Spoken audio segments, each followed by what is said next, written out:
Hello students, welcome back to my channel Shubham lecturer, myself Shubham Goswami. जितने भी student इस बार 12th में हैं और जिनको बोर्ड एग्जाम 2023 देना है वो आज के इस वीडियो को शुरू से लेकर लास्ट तक देखेंगे, क्योंकि ये वीडियो क्लास 12 फिजिक्स का एक बहुत ही इंपॉर्टेंट वीडियो है। इस वीडियो में हम क्लास 12 फिजिक्स के चैप्टर 9 से लेकर चैप्टर 14 तक जितने भी मोस्ट इंपॉर्टेंट क्वेश्चन हैं उनको मैं आंसर के साथ बताऊंगा। तो देखिए स्टूडेंट, बोर्ड एग्जाम बहुत ज्यादा नजदीक है, ऐसे में अब आपको कैसे तैयारी करनी है, क्योंकि बहुत सारे स्टूडेंट कहते हैं सर फिजिक्स में मेरी तैयारी नहीं हुई है, केमिस्ट्री में मेरी तैयारी नहीं हुई है। तो देखिए अब आपको क्या करना होगा, वो सभी क्वेश्चंस, वो सभी टॉपिक पढ़ने होंगे जो आपके बोर्ड एग्जाम के लिए बहुत ज्यादा इंपॉर्टेंट है। तो देखिए इससे पहले मैंने आपको 12th फिजिक्स के चैप्टर 1 से लेकर चैप्टर 8 तक जितने भी मोस्ट इंपॉर्टेंट क्वेश्चन थे वो मैंने आपको पहले ही बता दिया है। ठीक है, आज के इस वीडियो में हम चैप्टर 9 से लेकर चैप्टर 14 तक यानी कि जो चैप्टर हमारे बचे थे उनके भी क्वेश्चन मैं इस वीडियो में बताऊंगा। तो वो वाला वीडियो आप लोग जरूर देखिएगा क्योंकि वो भी बहुत ज्यादा इंपॉर्टेंट है। अब चैप्टर 9 से लेकर चैप्टर 14 तक जो क्वेश्चन है वो हम इस वीडियो में पढ़ेंगे। तो आप लोग कॉपी और पेन लेकर बैठ जाइए हमारे साथ, क्योंकि ज्यादा समय आपके पास नहीं है। कम से कम समय में आपको ऐसी तैयारी करनी है ताकि आप हर एक सब्जेक्ट में 90% प्लस मार्क अचीव कर सकें। ठीक है, तो आप लोगों को क्या करना है, दिन रात मेहनत करना होगा। जहां आप मोबाइल लेकर दिन रात देखते थे वहां अब आपको कॉपी और पेन और अपने बुक को देखना होगा, तभी आप 90% मार्क अचीव कर पाएंगे। ठीक है, तो चलिए आज के इस इंटरेस्टिंग वीडियो को स्टार्ट करते हैं। टोटल चैप्टर 9 से लेकर चैप्टर 14 तक टोटल 21 मोस्ट इंपॉर्टेंट क्वेश्चन है, यानी कि 21 महत्वपूर्ण अतुल्य प्रश्न है। ठीक है, टोटल 21 क्वेश्चन ऐसे हैं जो सबसे ज्यादा इंपॉर्टेंट है।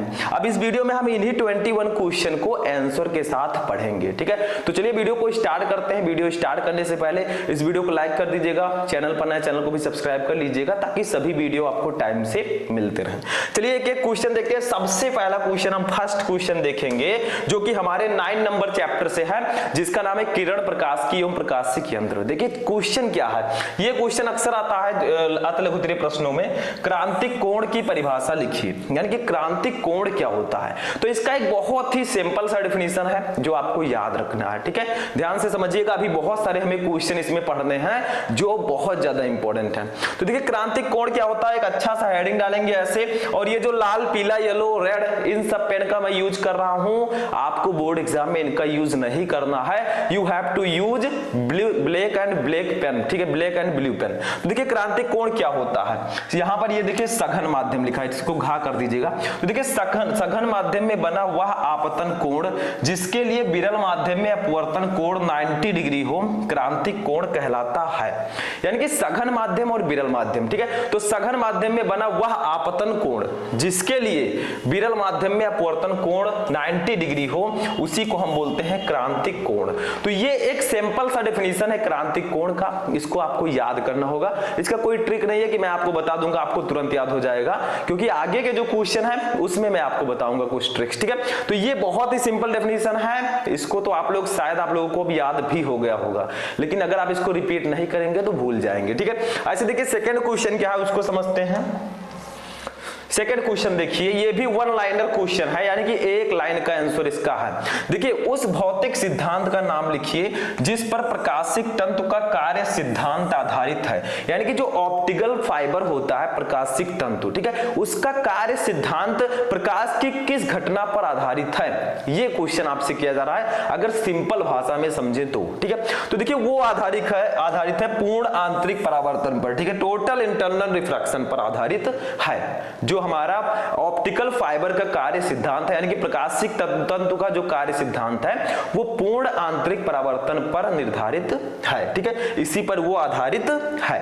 तो ये वन लाइनर क्वेश्चन था, ये तो बहुत सिंपल है। ठीक है, अब आगे देखते हैं कुछ क्वेश्चन नंबर 3 देखते हैं क्या है। देखिए संपर्क में रखे दो पतले लेंसों के संयोजन की फोकस दूरी एवं क्षमता का सूत्र लिखिए, यानी कि दो लेंस हैं जो संपर्क में रखे हैं। अब आपको इनकी फोकस दूरी और इनकी क्षमता का फॉर्मूला लिखना है। तो ये तो सिंपल सा है, आप लोगों ने पढ़ा होगा किरण प्रकाश की चैप्टर में कि जो फोकस दूरी होता है, ठीक है, फोकस दूरी अगर संपर्क में रखा है दो लेंस तो उसकी फोकस दूरी का फॉर्मूला होगा 1/f = 1/f1 प्लस 1/f2, यानी कि 1/f इक्वल टू जो संपर्क में रखे पतले लेंस की फोकस दूरी होगी वो होगी 1/f1 प्लस 1/f2। अब f1 क्या है? f1 है पहले लेंस की फोकस दूरी, f2 क्या है? ये दूसरे लेंस की फोकस दूरी है।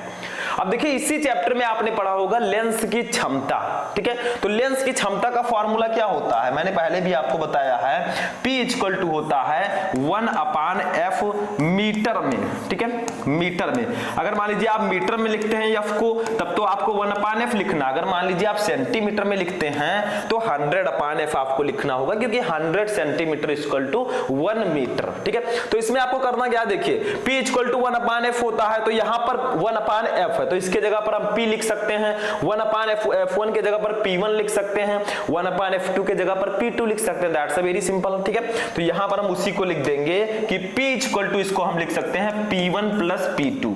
ये संपर्क में रखे दो लेंसों की क्षमता का ये फॉर्मूला होगा, क्योंकि हमें पता है P इक्वल टू होता है 1/f, ठीक है। तो ये हमारा फॉर्मूला हो जाएगा। तो 1/f equal to 1/f1 plus 1/f2 ये होगा संपर्क में रखे दो पतले लेंसों के संयोजन की फोकस दूरी का फॉर्मूला, ठीक है। और जो हमारा P equal to P1 plus P2 ये होगा संपर्क में रखे दो पतले लेंसों की क्षमता का फॉर्मूला, ठीक है। That's very simple. तो इसमें कुछ है नहीं। अगर आप लोग चाहें तो फिजिक्स को बहुत आसानी से समझ सकते हैं, क्योंकि इसको आपको टॉपिक वाइज समझना होगा, इसके थ्योरी को समझना होगा, तभी आप फिजिक्स अच्छे से समझ पाएंगे। क्योंकि बहुत सारे स्टूडेंट का कमेंट था, सर फिजिक्स मुझे समझ में नहीं आता, फिजिक्स में न्यूमेरिकल्स नहीं आता।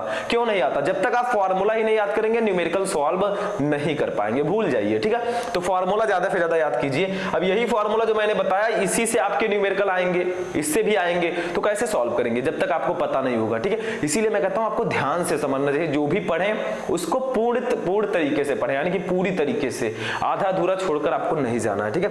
नेक्स्ट देखिए क्वेश्चन नंबर 4 हमारा क्या है। ये देखिए वही चीज आ गया जो अभी हमने आपको बताया था, लेंस की क्षमता की परिभाषा लिखिए, यानी कि लेंस की क्षमता क्या होती है। तो अभी मैंने आपको बताया था वही यहां पर आपको लिखना है, ठीक है, कुछ भी नहीं है। देखिए लेंस की क्षमता, ऐसे हेडिंग डालेंगे, एक सुंदर सा लिखेंगे, लेंस की क्षमता उसकी मीटर में मापी गई फोकस दूरी के व्युत्क्रम के बराबर होती है। अभी मैंने आपको बताया था P इक्वल टू 1/f, यानी कि मीटर में मापी गई उसकी फोकस दूरी के व्युत्क्रम के बराबर होती है लेंस की क्षमता। तो देखिए वही कहा गया है, लेंस की क्षमता उसकी मीटर में मापी गई दूरी के व्युत्क्रम के बराबर होती है, फोकस दूरी, ठीक है। इसे P से प्रदर्शित करते हैं। देखिए इसे हम P से प्रदर्शित करेंगे, P इक्वल टू क्या हो जाएगा 1/f। अब देखिए मीटर में मापी गई तो इसको लिख देंगे मीटर में, किसमें? मीटर में। तो इसमें कुछ है ही नहीं, बस ये आपका फॉर्मूला हो गया। अब चाहे तो आप इसको इस प्रकार से भी लिख सकते हैं, मान लीजिए सेंटीमीटर में हमें दिया गया है तो हम इसी को लिख सकते हैं P equal to 100/f centimetre में। अगर आपको नीचे सेंटीमीटर में लेना है तो ऊपर आपको 100 लिखना होगा, ठीक है। That's simple. तो इसको भी हम कर देंगे ब्रैकेट में, क्योंकि दोनों फॉर्मूले इंपॉर्टेंट हैं। जो चाहे आप इस तरह से लिखिए या आप इस तरह से लिखिए, दोनों में कोई भी डिफरेंस नहीं है। बस अगर मान लीजिए आपको सेंटीमीटर में निकालना है तो 100/f लिख दीजिए, मीटर में निकालना है 1/f लिख दीजिए, ठीक है, दोनों सेम ही है। समझ में आया? तो ये भी आपका हो गया क्वेश्चन नंबर 4 क्लियर। देखिए क्वेश्चन जो मैं बता रहा हूं इसमें कुछ है नहीं, ठीक है, आपको सिर्फ और सिर्फ समझना है ध्यान से, क्योंकि मैं समझाने का पूरा प्रयास करता हूं। अब आप लोग कैसे समझ रहे हैं वो आपके ऊपर डिपेंड है, ठीक है। नेक्स्ट क्वेश्चन देखते हैं। देखिए स्टूडेंट हमारा जो नेक्स्ट क्वेश्चन है क्या है, प्रिज्म के पदार्थ के अपवर्तनांक का सूत्र अल्पतम विचलन कोण एवं प्रिज्म कोण के पदों में लिखिए। अब देखिए इससे रिलेटेड न्यूमेरिकल्स भी आता है, क्योंकि ये फॉर्मूला जो मैं आपको बताने जा रहा हूं that's a most important formula, ठीक है, बहुत ही इंपॉर्टेंट फॉर्मूला है आपके चैप्टर 9 का। देखिए क्या है, इसको हम लोग लिखते हैं अपवर्तनांक को n से, n इक्वल टू फॉर्मूला होता है sine a plus del m by 2, sine a plus delta m upon 2, ठीक है, upon sine a by 2, sine a by 2, ठीक है। ये फॉर्मूला होता है किसका? प्रिज्म के पदार्थ। देखिए प्रिज्म के पदार्थ के अपवर्तनांक का, ठीक है, अल्पतम विचलन कोण एवं प्रिज्म कोण के पदों में, ठीक है। तो ये आपका फॉर्मूला हो जाएगा n equal to sine a plus del m by 2 upon sine a by 2। अब देखिए यहाँ पर डेल m क्या है? डेल m आपका है अल्पतम विचलन कोण और a है आपका प्रिज्म कोण, ठीक है। तो इसी के पदों में हमें फॉर्मूला लिखना था, तो यही फॉर्मूला होगा आपका n equal to sine a plus del m by 2 upon sine a by 2, जहां पर ए है प्रिज्म कोण और डेल एम है अल्पतम विचलन कोण, ठीक है। तो इसमें कुछ नहीं है, ये फॉर्मूला आपको याद रखना है क्योंकि इससे रिलेटेड न्यूमेरिकल्स आपके बोर्ड एग्जाम में आते हैं, ठीक है। तो इसको भी नोट कर लीजिए, बहुत इंपॉर्टेंट फॉर्मूला है।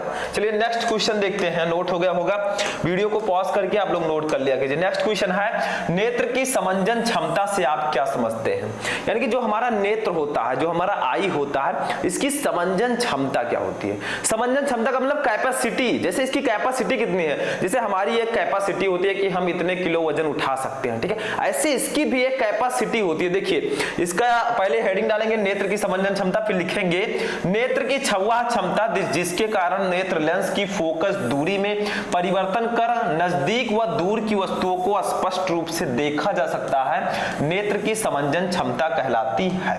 यानी कि हमारा जो नेत्र है वो दूर की वस्तु और निकट की वस्तु को कैसे देख सकता है, उसकी वही क्षमता को हम कहते हैं नेत्र की समंजन क्षमता। यानी कि नेत्र की वह क्षमता जिसके कारण नेत्र लेंस की फोकस दूरी में परिवर्तन कर नजदीक व दूर की वस्तुओं को स्पष्ट रूप से हम देख सके, वो नेत्र की समंजन क्षमता कहलाती है। और एक क्वेश्चन और आता है कि स्पष्ट दृष्टि की न्यूनतम दूरी कितनी होती है। तो हमारे स्पष्ट दृष्टि की न्यूनतम दूरी जो होती है वो 25 सेंटीमीटर होती है, यानी कि 25 सेंटीमीटर तक हम बिल्कुल स्पष्ट वर्ड्स को पढ़ सकते हैं, उसको देख सकते हैं, ठीक है, बिल्कुल स्पष्ट। तो ये आपका होगा नेत्र की समंजन क्षमता। ऐसे सीधे सीधे क्वेश्चन आ जाता है, आपको सिर्फ आंसर देना होगा, ठीक है। तो इसमें भी कुछ खास नहीं है, इसको भी आप लोग कर लीजिए नोट। चलिए नेक्स्ट क्वेश्चन देखते हैं, क्वेश्चन नंबर 7। देखिए क्या है, ये भी वन लाइनर क्वेश्चन है, ये आपके तरंग प्रकाशिकी चैप्टर का क्वेश्चन है, जो आपका चैप्टर 10 है, ठीक है। और चैप्टर 10 में क्वेश्चन और न्यूमेरिकल्स दोनों आते हैं और दोनों मैं आपको बताऊंगा। देखिए ऐसी दो भौतिक घटनाओं का उल्लेख कीजिए जो प्रकाश की तरंग प्रकृति की पुष्टि करती है। यानी कि ऐसी कौन सी दो भौतिक घटनाएं हैं जो प्रकाश की तरंग प्रकृति की पुष्टि करती हैं कि प्रकाश जो है एक वेव की भांति व्यवहार करता है, यानी कि एक तरंग की भांति व्यवहार करता है। तो ये पुष्टि को क्या मतलब कौन सी घटनाएं करती हैं, तो देखिए दो घटनाएं ऐसी हैं, व्यतिकरण तथा विवर्तन। ये दो ऐसी घटनाएं हैं जो प्रकाश के तरंग प्रकृति की पुष्टि करती हैं कि हाँ प्रकाश भी एक वेव की भांति व्यवहार करता है, ठीक है। तो ये उसका पुष्टि करती हैं। तो ये आपका हो जाएगा क्वेश्चन नंबर 7। इसमें भी कुछ नहीं था। नेक्स्ट क्वेश्चन देखिए, अब इसको समझिए, प्रकाश के विवर्तन से आप क्या समझते हैं। देखिए अति लघु उत्तरीय प्रश्न मैं आपको बता रहा हूं, इसमें जो क्वेश्चंस होंगे उसका आपको बहुत बड़ा आंसर नहीं लिखना है, आपको जो बड़ा आंसर लिखना है वो लघु उत्तरीय प्रश्न और विस्तृत उत्तरीय प्रश्नों में लिखना है, ठीक है। तो देखिए क्वेश्चन क्या है कि प्रकाश का विवर्तन क्या होता है। तो इसका देखिए डेफिनेशन समझ लीजिए, जब प्रकाश किसी अवरोध या द्वारक, ठीक है, द्वारक पर आकर किनारों से मुड़ जाता है तब प्रकाश की इस प्रकार के मुड़ने को ही प्रकाश का विवर्तन कहते हैं, ठीक है। यानी कि जब प्रकाश किसी अवरोध या द्वारक पर आकर किनारों से मुड़ जाता है, ठीक है, तब प्रकाश का इस प्रकार का मुड़ना ही प्रकाश का विवर्तन कहलाता है। यानी कि प्रकाश का किनारों से मुड़ना ही जो होता है वो प्रकाश का विवर्तन होता है, ठीक है। तो इसमें भी कुछ नहीं है, इसको भी आप लोग नोट कर लीजिए। चलिए नेक्स्ट क्वेश्चन देखते हैं। नेक्स्ट क्वेश्चन क्या है, अब देखिए नेक्स्ट क्वेश्चन जो है बहुत ज्यादा इंपॉर्टेंट है और ये एक न्यूमेरिकल है, इसे हम लोगों को सिंपली लगाना है, बहुत ही इंपॉर्टेंट ये न्यूमेरिकल है और ये आपके तरंग प्रकाश की चैप्टर में आता रहता है। देखिए क्या है, समान आवृत्ति वाली दो तरंगों के आयामों का अनुपात 5:3 है, यानी कि 5:3। इनके अध्यारोपण से उत्पन्न परिणामी तरंग की अधिकतम तथा न्यूनतम तीव्रताओं का अनुपात आपको निकालना है, ठीक है। यानी कि अधिकतम तीव्रता और न्यूनतम तीव्रता का अनुपात आपको निकालना है, I maximum upon I minimum, ठीक है। कैसे निकालेंगे, तो देखिए पहले देखिए हमें आयाम दिया गया है, आयाम को हम लोग डिनोट करते हैं ए से, तो A1 अपान A2 दो तरंग है, इनकी आयामों का अनुपात है कितना 5:3, यानी कि 5/3। अब यहां से हम A2 की वैल्यू निकाल लेंगे, A2 इक्वल टू कितना हो जाएगा, देखिए 3 का A1 से गुणा हो जाएगा तो 3A1 हो जाएगा अपान ये 5 हो जाएगा। आप लोग सॉल्व करके देख सकते हैं। तो देखिए यहां पर हमने A2 की वैल्यू निकाली 3A1/5, ठीक है। हमें निकालना क्या है, हमें I maximum upon I minimum को निकालना है, ठीक है। क्या निकालना है हमें, अधिकतम तीव्रता, देखिए आई मैक्स रेशियो आई मिन, ठीक है, यही हमको यहां पर निकालना है। कैसे निकालेंगे, तो साइड में हम चलिए फाइंड आउट करते हैं, ठीक है। तो इसका एक फॉर्मूला होता है, वही हम यहां पर अप्लाई कर देंगे। देखिए क्या है, आई मैक्स अपान आई मिन ठीक है। आई मैक्स का मतलब क्या होगा, अधिकतम तीव्रता, आई मिनिमम का होगा न्यूनतम तीव्रता। अब देखिए यहां पर फॉर्मूला हो जाएगा A1 प्लस A2 अपान A1 माइनस A2 का होल स्क्वायर, ठीक है, ये फॉर्मूला हो जाएगा। अब यहां पर क्या करेंगे, देखिए A1 की वैल्यू हमें पता है, ठीक है, A1 को हम A1 ही रहने देंगे, A2 की वैल्यू हमने निकाल दिया 3A1 अपान 5, तो वही हम यहां पर रख देंगे, ठीक है। तो यहां पर हो जाएगा आई मैक्स अपान आई मिन इक्वल टू हमारा हो जाएगा A1 आपका ऐसे ही रहेगा प्लस A2 की वैल्यू हम रख देंगे 3A1/5, 3A1 अपान 5, ठीक है, ये हमने रख दिया। अपान देखिए फिर से करेंगे यहाँ पर A2 सॉरी नीचे भी A1 है, अब माइनस हो जाएगा 3A1 अपान 5, ठीक है, ये हो गया। इसके नीचे तो हम एक मान ही सकते हैं, तो ये हमारा इतना हो जाएगा, ठीक है। अब इस साइड में सॉल्व कर लेते हैं इसको, ठीक है, यहां पर सॉल्व कर लेते हैं। कैसे करेंगे, तो वही सेम प्रोसेस है जो मैं कर रहा हूं अभी। देखिए आई मैक्स आपका ऐसे ही रहेगा, आई मैक्स अपान आई मिन, ठीक है। अब यहां पर ये क्या हो जाएगा, इसका स्क्वायर करते रहिएगा क्योंकि स्क्वायर रहना चाहिए, ठीक है। अब ये हमारा हो जाएगा ब्रैकेट में, देखिए ये हमारा हो जाएगा 5 और 1 है यहाँ पर, तो इसका जो एलसीएम होगा 5 होगा, और 5 का A1 से गुणा होगा तो ये हो जाएगा 5A1, ठीक है, और प्लस 3A1, ये आप सॉल्व करना आपको पता होगा, ऐसे ही सॉल्व किया जाता है। नीचे भी वही सेम हो जाएगा माइनस में 5A1 माइनस 3A1 अपान 5, ठीक है, ये हो गया। ध्यान दीजिएगा, इसको सॉल्व कर लीजिएगा ऐसे, ठीक है। फिर हम लिखेंगे आई मैक्स अपान आई मिन, ठीक है, इक्वल टू हमारा क्या हो जाएगा, ठीक है, 5 से 5 हम कैंसिल कर सकते हैं, इसका स्क्वायर करते हुए चलिएगा, ठीक है, स्क्वायर मत भूलिएगा क्योंकि यहाँ पर स्क्वायर है। अब देखिए 5A1 प्लस 3A1, तो 5 3 कितना हो जाएगा 8A1 अपान देखिए 5A1 माइनस 3A1, 5 में से 3 जाएगा तो 2A1 बचेगा, ठीक है, 2A1। अब देखिए A1 से A1 कैंसिल हो गया, इसका स्क्वायर है, स्क्वायर ऐसे ही रहने देंगे, तो हमारा ये कितना हो जाएगा, देखिए आई मैक्स अपान आई मिन इक्वल टू हमारा हो जाएगा 8 का स्क्वायर होगा 8 8 जा 64, ठीक है, अब और नीचे 2 का स्क्वायर होगा 2 2 जा 4 हो जाएगा, तो 64 को 4 से कट करेंगे तो 16 आएगा, 16 4 जा 64, ठीक है। तो यहां पर हमारा एट लास्ट में आंसर क्या आ जाएगा, देखिए मैं साइड में लिख देता हूं, यहां पर हमारा आंसर आ जाएगा, क्या आ जाएगा, देखिए इसका रेशियो कितना आया, आई मैक्स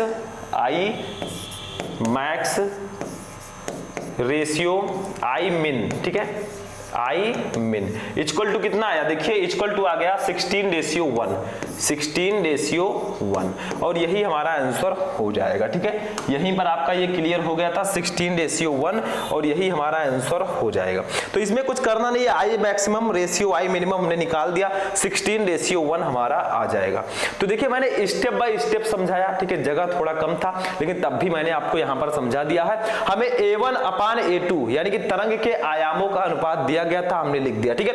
यहां से हमने A2 निकाला, फिर I maximum ratio I minimum हमें निकालना था, यानी कि दोनों का अनुपात निकालना था, अधिकतम तीव्रता और न्यूनतम तीव्रता का अनुपात, ठीक है। तो आई मैक्स अपान आई मिन का फॉर्मूला होता है A1 प्लस A2 अपान A1 माइनस A2 का होल स्क्वायर। देखिए A1 हमने ऐसे रहने दिया, A2 की मैंने वैल्यू रख दी, यहां से हमने सॉल्व कर लिया, हमारा एटलीस्ट आया 64/4, इसको कट किया तो I maximum ratio I minimum का जो वैल्यू आवे वो 16:1 आ गया, ठीक है। तो बहुत ही सिंपल है, इसको आप लोग नोट कर लीजिए, उसके बाद हम नेक्स्ट क्वेश्चन देखेंगे, ठीक है।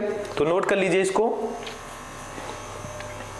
नोट हो गया स्टूडेंट। चलिए नेक्स्ट क्वेश्चन देखते हैं, क्वेश्चन नंबर 10 नंबर क्वेश्चन क्या है, देखिए अभी हमें 21 क्वेश्चन पढ़ने हैं, अभी तो हम आधा पढ़ चुके हैं, ठीक है। तो 10 नंबर क्वेश्चन क्या है, देखिए अब ये हमारे नेक्स्ट चैप्टर से है, चैप्टर 11 से, जिसका नाम है विकिरण एवं द्रव्य की द्वैत प्रकृति, ठीक है। तो ये क्वेश्चन भी बहुत ज्यादा इंपॉर्टेंट है। देखिए क्या है, प्रकाश वैद्युत कार्यफलन से क्या तात्पर्य है, तो ये मैंने अभी आपको जल्दी ही बताया था कि प्रकाश विद्युत कार्यफलन क्या होता है, सभी को मैं यहीं पर समझा दे रहा हूं, फिर बाद में आपको प्रॉब्लम नहीं होना चाहिए। देखिए यहां पर क्या है, प्रकाश वैद्युत कार्यफलन। देखिए वह न्यूनतम प्रकाश ऊर्जा जो किसी धातु पृष्ठ से इलेक्ट्रॉन उत्सर्जित करने के लिए आवश्यक होती है, उस धातु का प्रकाश वैद्युत कार्यफलन कहलाता है।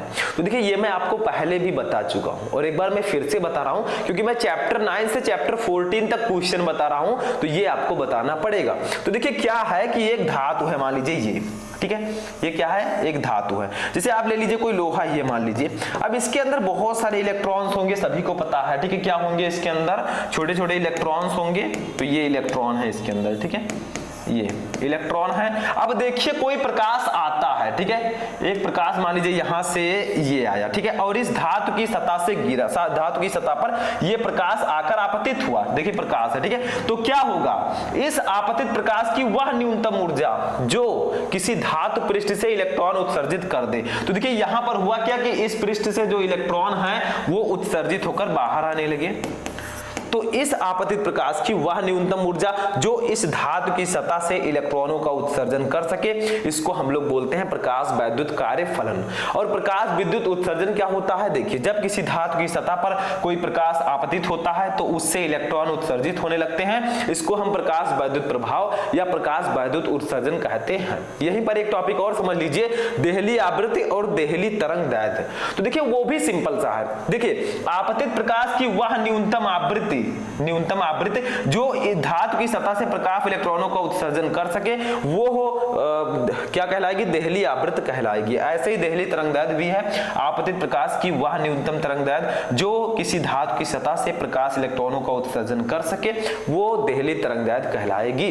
तो सभी का डेफिनेशन मैंने यहीं पर क्लियर कर दिया इसी चित्र में, ठीक है, समझ में आ गया। अब इसका फॉर्मूला लिख देते हैं हम लोग। देखिए इसको हम लोग किससे डिनोट करते हैं, W से, प्रकाश विद्युत कार्यफलन को W से डिनोट करते हैं। W इक्वल टू होता है h म्यू नॉट, ठीक है, ये फार्मूला होता है W का, W equal to h mu naught. यहां पर h है प्लांक नियतांक, Planck constant, and mu naught है देहली आवृत्ति। अब देखिए देहली आवृत्ति का भी एक फार्मूला होता है, म्यू नॉट इक्वल टू होता है c upon lambda not, C upon lambda not. यहां पर C क्या है, प्रकाश की चाल, लैम्डा नॉट क्या है, देहली तरंगदैर्ध्य। तो अगर हम चाहें इसी फॉर्मूले को, ठीक है, हम लिख सकते हैं W equal to HC upon lambda naught, ठीक है, ये भी हम लिख सकते हैं, दोनों सेम ही है, ठीक है। तो इस प्रकार से भी हम इसको लिख सकते हैं, बस हो गया, इसमें कुछ भी नहीं है, ठीक है। तो यहां पर 2-3 टॉपिक आप समझ लीजिएगा, ठीक है। सबसे पहले आपतित प्रकाश की वह ऊर्जा जो किसी धातु की सतह से प्रकाश इलेक्ट्रॉन का उत्सर्जन कर सके, वो प्रकाश वैद्युत कार्यफलन कहलाएगी,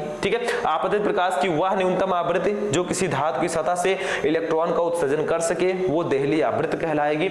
और आपतित प्रकाश का वह न्यूनतम तरंगदैर्ध्य जो किसी धातु की सतह से इलेक्ट्रॉन का उत्सर्जन कर सके, वो देहली तरंगदैर्ध्य कहलाएगी, ठीक है। तो ये आपका हो जाएगा, कई मैंने आपको डेफिनेशन बता दिया। तो ये टॉपिक समझ में आ गया, ये आता है, इसको नोट कर लीजिए, ठीक है। तो ये भी हो गया। चलिए नेक्स्ट टॉपिक देखते हैं। नेक्स्ट टॉपिक वही चीज जो मैंने अभी आपको बताया, देहली आवृत्ति। देखिए वही चीज है, सेम टू सेम, देहली आवृत्ति। देहली आवृत्ति आपतित प्रकाश की वह न्यूनतम आवृत्ति है जो किसी धातु से प्रकाश इलेक्ट्रॉन का उत्सर्जन कर सके, इसे म्यू नॉट से प्रदर्शित करते हैं। यानी कि मैंने आपको बताया था, कोई ये आपका धातु है, ठीक है, इसमें इलेक्ट्रॉन है, तो आपतित प्रकाश एक आता है, इसकी वह न्यूनतम आवृत्ति जो इस धातु की सतह से इलेक्ट्रॉन का उत्सर्जन कर सके, वही देहली आवृत्ति होगी, वही सेम प्रोसेस, ठीक है। तो इसमें भी कुछ नहीं है। नेक्स्ट क्वेश्चन देखते हैं। देखिए इसको समझना होगा, ये आपका एक मोस्ट इंपॉर्टेंट न्यूमेरिकल है इसी चैप्टर का, तो इसमें भी कुछ नहीं है। चलिए देखते हैं। देखिए एक गतिमान कण का डी ब्रॉगली तरंगदैर्ध्य 2 एंगस्ट्रॉम है, कण का संवेग क्या है। यानी कि एक गतिमान कण है जिसका डी ब्रॉगली तरंगदैर्ध्य 2 एंगस्ट्रॉम हमें दिया गया है, कण का संवेग क्या होगा, what is the impulse of molecule, ठीक है। तो देखिए यहां पर इसका हमें डी ब्रॉगली तरंगदैर्ध्य लैम्डा दिया गया है, कितना, 2 एंगस्ट्रॉम। तो 1 एंगस्ट्रॉम इक्वल टू कितना होता है, 10 के पावर -10, तो इसको हम लिख सकते हैं 2 × 10 के पावर -10 मीटर, ठीक है, ये लिख सकते हैं। अब देखिए हमें निकालना क्या है, यहाँ पर P निकालना है, तो P हम निकाल लेते हैं। एक फॉर्मूला मैंने आपको बताया था, शायद सभी को पता हो वो फॉर्मूला। देखिए हमने आपको वो फॉर्मूला बताया था, लैम्डा इक्वल टू, ठीक है, लैम्डा इक्वल टू होता है H अपान P, ये फॉर्मूला होता है, ठीक है। लैम्डा इक्वल टू होता है H अपान P। अब यहां से हम P इक्वल टू क्या लिख सकते हैं, H अपान लैम्डा लिख सकते हैं, तो साइड में हम वही लिखेंगे, ठीक है। इस साइड में मैं लिख देता हूं, तो हमारा हो जाएगा P equal to H upon lambda. ठीक है, बस ये आपका फॉर्मूला हो गया। अब इसी पर रखकर हम इसको सॉल्व कर लेंगे। अब यहाँ पर बहुत सारे स्टूडेंट कहेंगे अरे सर जी पी क्या फॉर एच क्या है? एच है प्लांक नियतांक जिसकी वैल्यू होती है 6.6 इंटू 10⁻⁻34। ठीक है, 34 ये आपका होता है। ठीक है, अपान लैम्डा कितना है? लैम्डा की वैल्यू ऊपर दी गई है 2 इंटू 10⁻⁻10। देखिए इसको कट करेंगे 6.6 को 2 से, तो 2 3 जा 6, 2 3 जा 6, ये 3.3 आ जाएगा। तो इसको लिख देंगे P equal to 3.3 into 10⁻⁻34 into 10 नीचे -10 है, ऊपर जाएगा +10 हो जाएगा। बस P इक्वल टू हमारा हो जाएगा कितना? देखिए ये आपका हो जाएगा 3.3 इंटू, देखिए ये आपका क्या हो जाएगा 10⁻⁻34 है, ये 10⁻10 है, तो 34 में से 10 जाएगा, कितना बचेगा? तो 24 बचेगा। 24 इसका मात्रक क्या होगा बताइए? संवेग का मात्रक क्या होगा? किलोग्राम मीटर प्रति सेकंड, मीटर प्रति सेकंड। अब क्यों होगा? तो ये तो मैं पहले भी बता चुका हूं। ठीक है, तो ये आपका मात्रक हो जाएगा। देखिए अब मात्रक किलोग्राम मीटर प्रति सेकंड क्यों होगा, चलिए जान लेते हैं। देखिए P इक्वल टू होता है यम बी, तो यम का मात्रक क्या होता है? यम का मात्रक द्रव्यमान है तो किलोग्राम होगा, वी है बेग, बेग का मात्रक मीटर प्रति सेकंड। ठीक है, तो ये आपका हो जाएगा न्यूमेरिकल। ठीक है, तो आई होप कि आपको 12 नंबर क्वेश्चन भी समझ में आ चुका होगा। इसको आप लोग कर लीजिए नोट, उसके बाद हम देखते हैं नेक्स्ट क्वेश्चन। अब देखिए स्टूडेंट, हमारा नेक्स्ट क्वेश्चन है कि रेडबर्ग नियतांक का मान लिखिए। देखिए यहाँ पर कर दीजिएगा नियतांक। ठीक है, तो देखिए रेडबर्ग कांस्टेंट जो होता है इसकी वैल्यू क्या होती है, इसको हम न्यूमेरिकल्स में भी यूज करते हैं अपने इस चैप्टर में। तो देखिए रेडबर्ग नियतांक की जो वैल्यू होती है वो होती है 1.097 इंटू 10⁻7 मीटर इनवर्स। ठीक है, इसको नोट कर लीजिएगा, क्योंकि जब आप इस चैप्टर में न्यूमेरिकल सॉल्व करेंगे तो ये बहुत ही यूजफुल होगा। जैसे आपका चैप्टर 1 में आप लोग पढ़ते हैं 1/4πε0 की वैल्यू 9 इंटू 10⁹, वैसे इसमें हम r की वैल्यू को पढ़ते हैं। ठीक है, तो इसको नोट कर लीजिए। नेक्स्ट क्वेश्चन देखते हैं। नेक्स्ट क्वेश्चन हमारा है कि नाभिकीय रिएक्टर में कैडमियम छड़ों का क्या उपयोग है। देखिए ये नाभिक चैप्टर का क्वेश्चन है कि जो नाभिकीय रिएक्टर होते हैं उनमें कैडमियम के छड़ों को हम क्यों यूज करते हैं। ठीक है, तो देखिए यहाँ पर क्वेश्चन है कि विखंडन की क्रिया को नियंत्रित करने के लिए इनका प्रयोग किया जाता है। यानी कि नाभिकीय रिएक्टर में कैडमियम छड़ों का उपयोग क्या है? विखंडन की क्रिया को नियंत्रित करने के लिए इनका प्रयोग हम करते हैं। ठीक है, तो सिर्फ ये 1 लाइन का आंसर था, 1 लाइन का क्वेश्चन था, तो ये भी सिंपल सा है।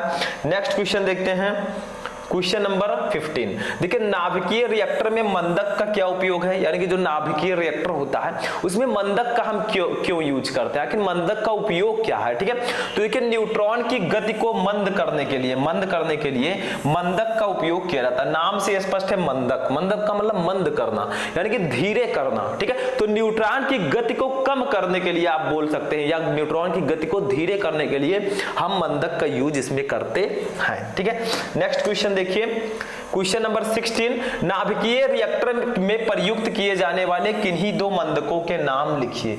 यानी कि ऐसे कौन से 2 मंदक हैं जिनका उपयोग हम नाभिकीय रिएक्टर में करते हैं। तो एक है आपका भारी जल, ठीक है, और दूसरा है ग्रेफाइट।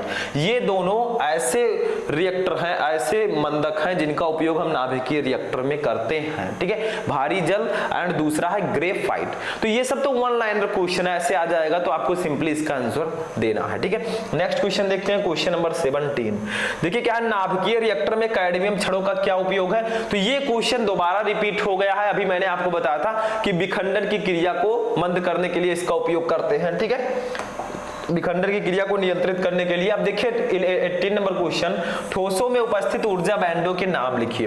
अब आते हैं अपने सबसे लास्ट चैप्टर जिसका नाम है अर्धचालक। ठीक है, तो 14 नंबर चैप्टर ये हमारा है। इसका क्वेश्चन क्या है कि ठोसों में उपस्थित ऊर्जा बैंडों के नाम लिखिए। यानी कि जो सॉलिड्स होते हैं उसमें कौन कौन से ऊर्जा बैंड उपस्थित होते हैं। तो मैंने आपको बताया था कि जो सॉलिड होते हैं उसमें चालन बैंड और संयोजी बैंड ये दोनों उपस्थित होते हैं। तो क्वेश्चन नंबर 18 भी बहुत ही सिंपल सा है कि ठोसों में उपस्थित ऊर्जा बैंडों के नाम लिखिए, तो चालन बैंड एंड संयोजी बैंड। ठीक है, सिंपल है। नेक्स्ट क्वेश्चन देखते हैं, क्वेश्चन नंबर 19। देखिए इसको सॉल्व करना है हमें। 1 मिलीग्राम द्रव्यमान छत से कितने जूल ऊर्जा मुक्त होगी, यानी कि 1 मिलीग्राम द्रव्यमान छत से बताइए कितने जूल ऊर्जा मुक्त होगी। तो देखिए इसको हम बहुत ही सिंपली लगाएंगे। देखिए द्रव्यमान छत को हम डेल्टा एम से डिनोट करते हैं। डेल्टा एम हमें दिया गया है 1 मिलीग्राम, 1 मिलीग्राम। अब देखिए मिलीग्राम से हम किलोग्राम में बदलेंगे तो कितना आएगा बताइए आप लोग। मिलीग्राम को सबसे पहले मिलीग्राम को ग्राम में बदलेंगे तो आपका आएगा 1000, ठीक है, 1000 ग्राम आ गया। अब देखिए 1000 ग्राम को हम फिर से किलोग्राम में बदलेंगे तो 1000 से फिर से करना होगा, तो हम लिख सकते हैं 1/1000 इंटू 1000 इंटू 1000, क्योंकि 1 मिलीग्राम को हमें किलोग्राम में बदलना है। तो ये हमारा हो जाएगा 1/10 के पावर, देखिए 1 2 3 4 5 6, 10 के पावर 6, ये हमारा हो जाएगा 10 के पावर -6। अब ये किलोग्राम होगा, तो हम 1 मिलीग्राम को अगर किलोग्राम में लिखें तो हमारा हो जाएगा डेल्टा एम इक्वल टू 10 के पावर -6 किलोग्राम, ठीक है। अब ये आपका हो गया, तो इसको मैं इरेज कर देता हूं, समझ में आ चुका होगा आप लोगों को, ठीक है, ये इरेज हो गया। अब देखिए आगे क्या करना है आपको। यहां पर हमें एक चीज और पता है, C इक्वल टू क्या होता है, यानी कि प्रकाश की चाल कितनी होती है, ठीक है, तो ये भी हमें पता है कितना होता है, 3 × 10⁸ मीटर प्रति सेकंड, मीटर प्रति सेकंड, ये होती है प्रकाश की चाल की वैल्यू, ठीक है। अब देखिए हमें सिर्फ एक फार्मूला लगाना है, वही फार्मूला हम यहां पर लगा देंगे, हमारा न्यूमेरिकल सॉल्व हो जाएगा। तो मुक्त ऊर्जा आपको निकालनी है, मुक्त ऊर्जा, ठीक है। तो मुक्त ऊर्जा अगर हमें निकालनी है तो हम कैसे निकालेंगे, मुक्त ऊर्जा इक्वल टू हम लिखेंगे mc², डेल्टा mc², ठीक है, ये आपका फॉर्मूला हो जाएगा। अब इसी पर रखकर हम इसको सॉल्व कर लेंगे। देखिए इसी पर रखकर हम इसको सॉल्व कर लेंगे तो हमारा क्या आ जाएगा, मुक्त ऊर्जा। यहाँ पर देखिए m, डेल्टा m है हमारा, तो डेल्टा m की वैल्यू हमें दी गई है 10 के पावर -6, ठीक है, इंटू c² है, तो 3 × 10⁻, क्या करेंगे, 10 के पावर 8 का स्क्वायर कर देंगे, ठीक है। तो इसको सॉल्व कर लेंगे, बस हमारा आ जाएगा, ठीक है। तो इधर मैं साइड में सॉल्व कर लेता हूं इधर, ठीक है। अब देखिए यहां पर हमारा क्या आ जाएगा, मुक्त ऊर्जा, ऐसे लिखेंगे मुक्त ऊर्जा, ठीक है। और यहाँ पर हम लिखेंगे, देखिए यहाँ पर 10 के पावर -6 है, तो इसको ऐसे रहेंगे 10 के पावर -6। अब देखिए 3 का स्क्वायर करेंगे तो कितना हो जाएगा, 9 हो जाएगा, इंटू 10 के पावर 8 है, इसका स्क्वायर करेंगे 10 के पावर 16 हो जाएगा, ठीक है। बस इसी को सॉल्व कर लेंगे तो हमारा कितना आ जाएगा, देखिए 9 तो आपका ऐसे रहेगा, 9 ऐसे रहने देंगे, इंटू 10 के पावर -6 है, ये 16 है, तो 16 में से 6 जाएगा, कितना बचेगा, 10 के पावर, देखिए प्लस में बचेगा, क्योंकि देखिए प्लस वाला जो 16 है ये ज्यादा है, तो ये हमारा हो जाएगा 10 के पावर 10 जूल, 10 के पावर 10 जूल, और यही हमारी हो जाएगी मुक्त